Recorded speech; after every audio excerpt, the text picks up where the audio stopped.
আসসালামু আলাইকুম স্যার। ওয়ালাইকুম আসসালাম। আমার নাম হলো SK রন্দর্নে, deputy engineer, government of Maharashtra, water supply department. আমি একজন অমুসলিম, নন মুসলিম। আমার প্রশ্নটা হলো যে আমাদের এই পৃথিবীতে কেন এত ধর্ম সৃষ্টি হয়েছে? আমাদের চারপাশে এত বেশি ধর্ম কেন? এখানে একটা সেন্টেন্স লেখা আছে পিস টিভি লোগোর নিচে, যে পিস টিভি মানবতার সমাধান। এখানে আমার মতামত হলো এই, যে শান্তির জন্য জ্ঞান আর বিজ্ঞতার প্রয়োজন। ধন্যবাদ। ভাই একটা প্রশ্ন করলেন যে পৃথিবীতে এত ধর্ম কেন, এটা প্রথম প্রশ্ন। আর তারপর একটা মন্তব্য করলেন যে শান্তি মানবতার সমাধান, এটা পিস টিভির স্লোগান। শান্তির জন্য প্রয়োজন জ্ঞান আর বিজ্ঞতা। আমি আপনার সঙ্গে একমত।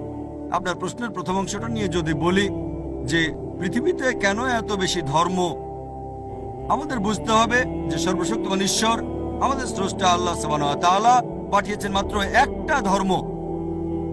আল্লাহ পবিত্র কোরআনে বলেছেন সূরা আলে ইমরান অধ্যায় নম্বর 3 আয়াত নম্বর 19, ইন্নাদ-দীনা ইনদাল্লাহিল ইসলাম।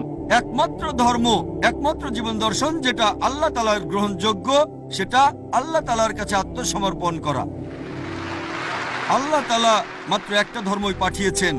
আর যত নবী রাসূল পৃথিবীতে এসেছেন, যেমন ধরেন আদম, ইব্রাহিম, মুসা, ঈসা, মুহাম্মদ, ওনারা সবাই শান্তিতে থাকুন। তারা মানুষকে একটা শিক্ষাই দিয়েছেন, আল্লাহর কাছে আত্মসমর্পণ করা। এখন আরবি ভাষায় যদি কেউ আল্লাহ তাআলার কাছে আত্মসমর্পণ করে তাহলে তাকে বলা হয় মুসলিম। আর ইসলাম, এই আরবি শব্দটার মূল আরবি শব্দটা হচ্ছে সালাম, যার মানে শান্তি।